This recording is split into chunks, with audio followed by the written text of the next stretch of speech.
Oh my goodness, welcome back to the Let's Ditch Misophonia channel. It's been a while since I've sat down to record one of these videos because my life has been wild the last few months. I went on a big road trip where I was gone for several days. Then pretty much right when I got home, I got married. Then we went on our honeymoon.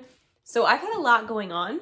I'm excited to sit down again though and record another video for the channel. And today I'm going to be answering a question that I see frequently on the Reddit threads, and I also get asked this question a lot from my clients. And that question is, why do some people's noises bother me more than others? So it's the same sound, but it is more annoying or more irritating or more frustrating when it's made by a certain person. More specifically, why do those people closest to me, like my mom, my husband, my child, whoever, why are their noises more annoying to me than a stranger's, for example? So we're gonna dive into that today. Before I get too far into this video though, I do wanna let you know that I have a brand new PDF available for you. It's absolutely free. It is the 3 steps you need to get misophonia relief. So if you haven't already downloaded this guide, the link is in the show description. Again, it's absolutely free, and it's the PDF you need to get started on your journey to misophonia relief. It combines the 3 steps that I use for myself, that I use with my clients to, again, get you relief. So make sure you download that, and let's dive into answering today's question. Okay, so when it comes to some people bothering you more than others, the logical way of thinking about it is, well, that doesn't make any sense because a whistle is a whistle regardless of who is making it, or chewing sounds are the same regardless of who is making them. So why does my partners, for example, why do their noises bother me more than a stranger on the street? And I think though that this actually makes a lot of sense because as human beings, we are meaning-making machines. We love to attach and create meaning to people, events, places, things, ideas. And our meaning that we place on something can be entirely different than somebody else's. So for example, back in the day, whistling used to be my biggest trigger noise. When I heard a whistle, it would make me incredibly angry and frustrated. I would have thoughts like, why is this person whistling? Why do they feel the need to whistle in public? Don't they know how annoying this is? Whereas my partner, for example, hearing whistling out in public, he may not even notice it. He's not attaching any meaning to the whistle at all. And so this idea that some people's noises bother you more than others, even though it's the same noise, I actually think this makes a lot of sense because not only is your mind attaching a meaning to that particular sound, it also has meaning attached to the person who's making it. So a lot of times what I figured out for myself and what I hear from my clients is there's this belief, this underlying belief that the person close to you, let's say that they know that you experience misophonia. There's this belief that the person closest to you, they should know better.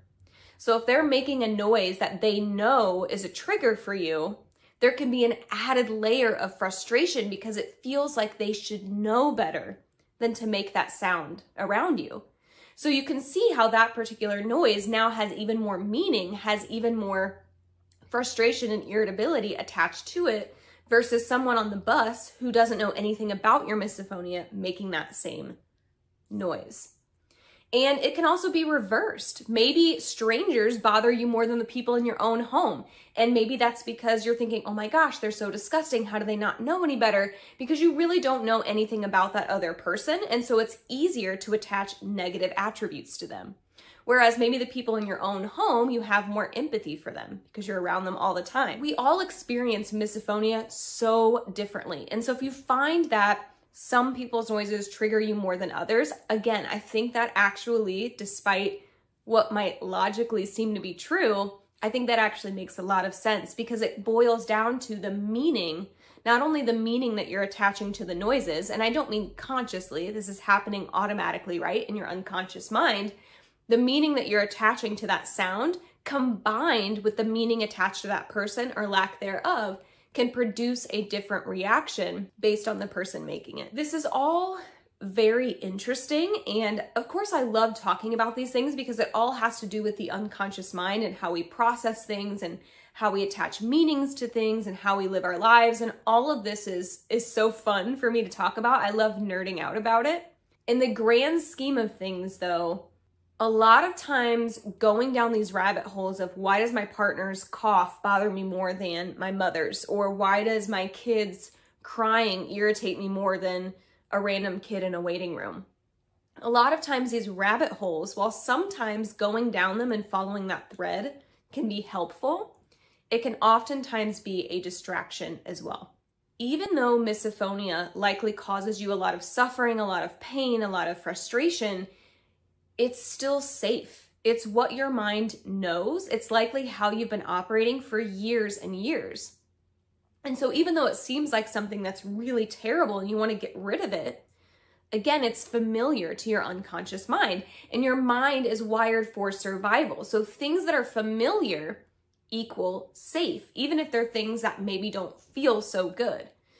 So I've used this example before. You have people who know that smoking is bad for them, and yet they still continue to smoke day after day. Because even though consciously they know it's bad for them, it provides them some benefit. Maybe it allows them an outlet to chat with their coworkers on break. Maybe it helps calm their anxiety. And so their unconscious mind gets attached to this thing because it is familiar. And so it becomes safe, even though consciously it might actually be harming your body.